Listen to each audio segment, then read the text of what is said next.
Section 26.6, Failed Planet Formation. So the main parts of the solar system, the sun, the planets, those are obviously the important things. Those are the big things, but there's lots of other stuff that's left over in the solar system that we can at least discuss. Pieces of things that just never made it to a planet or something else. The first one is asteroids. Asteroids are small rocky bodies. They orbit the sun. Many of them orbit the sun in the asteroid belt, which lies between Mars and Jupiter. But that is not the only place that there are asteroids. Asteroids are everywhere. There are many that move through the path of Earth. And that's why we have people watching to see if those asteroids will hit us. Some of them actually do encounter Earth. I'll add a video to this of the, I'm going to pronounce it wrong, the Chelyabinsk meteor, which we'll talk about the difference in that in just a second, just so you can kind of see what happens when one of these things makes it to the atmosphere. This was in 2012, I believe in Russia, hence the poor pronunciation. If an asteroid were to make it through the Earth's atmosphere and land on the ground, you wouldn't notice it. It would just look like a rock. Okay, but if it landed on some ice or something like that, then you would notice it. And so that's why you find many asteroids chunks left over. You find those down in Antarctica because they'll stand out on the ice, whereas they won't stand out on the ground. You basically would just see a rock hit the ground, and it's not going to be this huge piece that makes it through to the ground. If you were to see it, it would be a tiny little pebble or something like that. Now, asteroids are different in that they're relatively large rocks, or they're rocks of varying sizes, but they're made up of rocky materials. Comets, on the other hand, differ in that they're made up of different materials. Comets are usually made up of frozen water molecules, methane, ice. They're sometimes called dirty snowballs because it's water and gas, but it's all sorts of other frozen stuff. There can be some dirt and things like that in it, but you won't find like a generally rocky piece to a comet. Perhaps some of them have like a little rocky core where the ice is congealed on the outside, but in general, sometimes they're just giant chunks of ice. Most comets are located in the Kuiper Belt, which is the region where you find Pluto. It's way, way out in the solar system, or in a region known as the Oort cloud. The Oort cloud is basically a spherical region around the solar system, right? So it's not in that same plane as the planets. It's all around the solar system where comets and things exist. Most comets that make it into the inner solar system come from the Oort cloud. All of these comets orbit the sun. Some of them have really long periods. So like Halley's Comet comes back every 70 or 80 years, something like that. But they all orbit around the sun. Sometimes comets will come into the solar system, get close to the sun, and either get pulled in or literally go through the sun and just vaporize.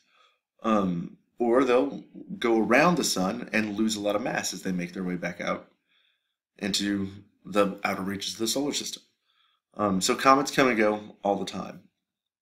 If you want to see one, you just kind of have to pay attention. You also generally need binoculars. There are very few comets that come through that are bright enough to see with the naked eye. Comets have highly elliptical orbits, especially if they're coming from the Oort cloud, because it's way, way out far from the sun, and it's not necessarily in the same plane, and so these ellipses are very large.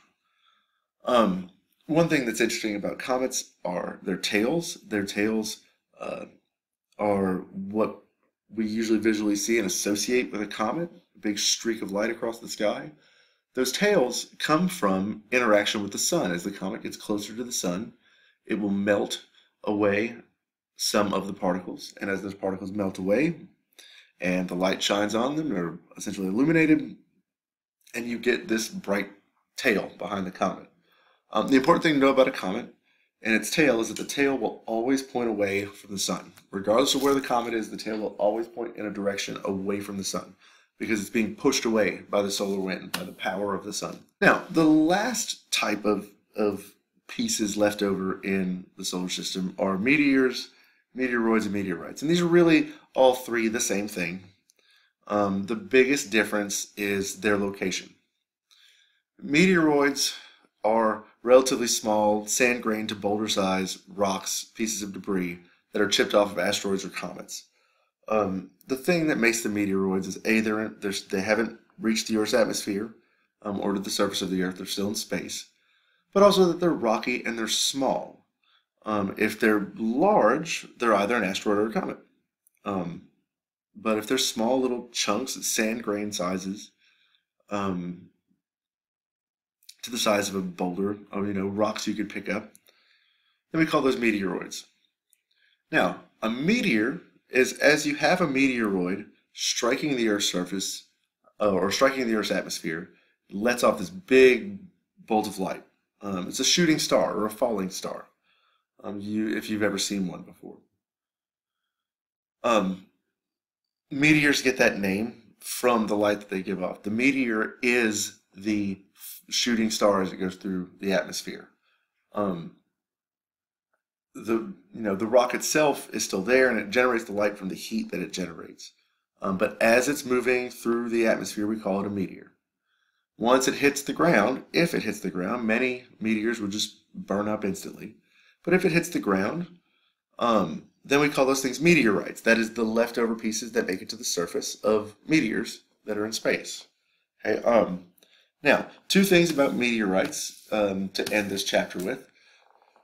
First is if you ever found one, they're worth about $20,000 a pound, something like that. They are ridiculously